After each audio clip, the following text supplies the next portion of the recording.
Древние развалины храма Геракла посреди римской крепости – один из символов столицы Иордании, но лишь один. Ценнейшие исторические памятники на этой земле исчисляются многими сотнями. Маленькая Иордания всегда была своеобразным перекрестком мира. За тысячи лет здесь прошли волны народов, оставившие свой след в современной культуре страны. На улицах Аммана калейдоскоп лиц самых разнообразных этносов, и хотя страна в основном исламская, бросающаяся в глаза религиозная терпимость улыбчивых иорданцев. К примеру, сегодня в многочисленных лавочках города сувениры к завтрашнему дню христианского Святого Валентина. День влюбленных здесь празднуют, как и во всем остальном мире. Власти такую терпимость поощряют, учитывают сложный этнический состав населения. Во многом благодаря этому в спокойной Иордании трудно поверить, что совсем рядом пылает израильско-палестинский конфликт. Получивший блестящее военное образование в Лондоне и США, король Иордании Абдалла II знает цену миру. Наследник династии хашемитов, ведущих родословную от пророка Мухаммеда, Абдалла II к тому же оказался блестящим дипломатом. Например, за последние 5 лет он 7 раз побывал в России и установил с российским президентом почти дружеские отношения. Он лично встретил Путина в аэропорту и сегодня принимал его в своем дворце Басман.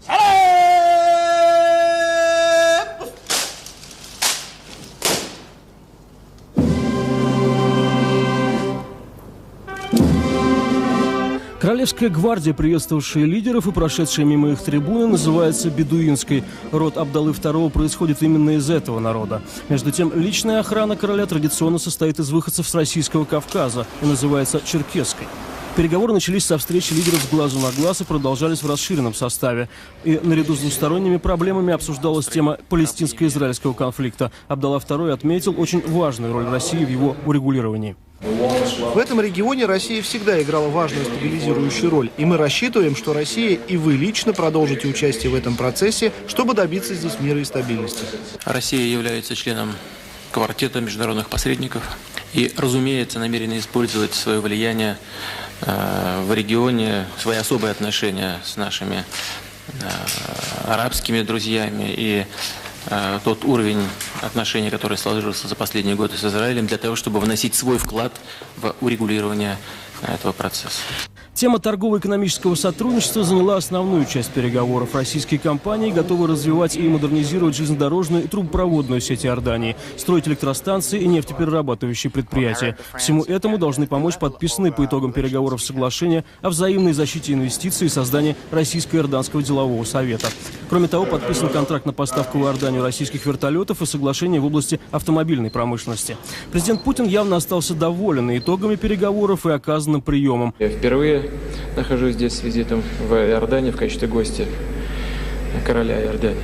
И хотел бы искренне поблагодарить, Ваше Величество, вас за гостеприимство. Национальный поэт Иордании Арар назвал ее домом, где никто не чувствует себя в чужой стране.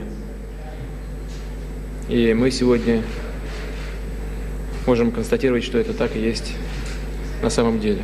Конечно, вернулись лидеры в своих заявлениях и к теме ближневосточного урегулирования. Президент еще раз напомнил о необходимости созыва международной конференции по Ближнему Востоку. При этом он выразил уверенность, что без обоюдного стремления сторон к миру проблему не решить.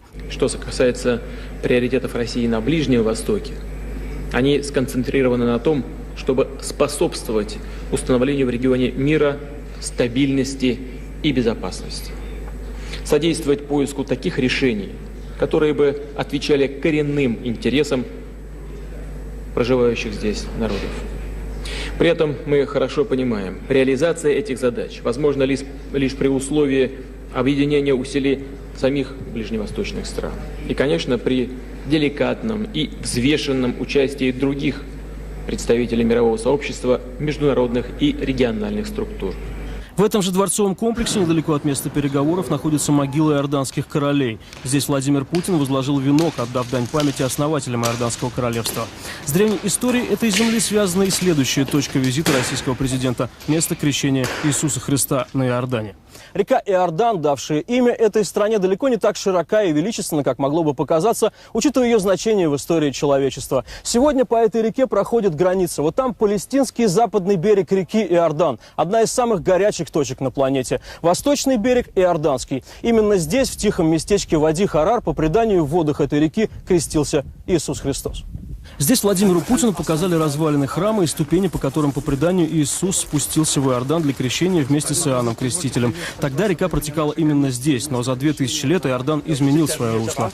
Президента сопровождали двоюродный брат короля принц Гази, глава русской духовной миссии в Иерусалиме архимандрит Тихон и директор заповедника. Также Путин умылся водой из находящегося здесь же святого источника крестителя Иоанна и спустился к реке Иордан, где расписался в книге почетных гостей. Здесь же президенту подарили колбу с освященной водой из этой реки. Надо отметить, что иорданские власти в качестве дружеского жеста подарили России гектар земли недалеко от этого священного для христиан места. Владимир Путин побывал там и отметил, что вскоре там будет построен центр для православных паломников.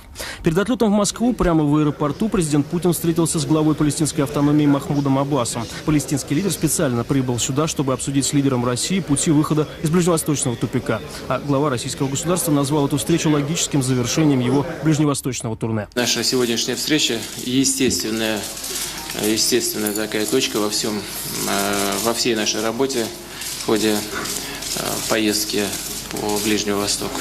Потому что о чем бы мы не начинали говорить со всеми нашими партнерами в ходе этой рабочей поездки, мы всегда начинали с палестинской проблемы и ею практически всегда заканчиваем. С моей точки зрения, то, что было достигнуто, явилось очень важным шагом, поскольку это поставило палестинский пояс на верные рельсы, те рельсы, которые ведут вперед. Кроме того, Махмуд Аббас сообщил президенту Путину, что в течение 3 дней, в соответствии с договоренностью в Мекке, намерен потребовать отставки нынешнего правительства, сформированного движением Хезболла. Павел Пчелкин, Евгений Житков, Сергей Топунов и Георгий Виноградов. Первый канал из Омана.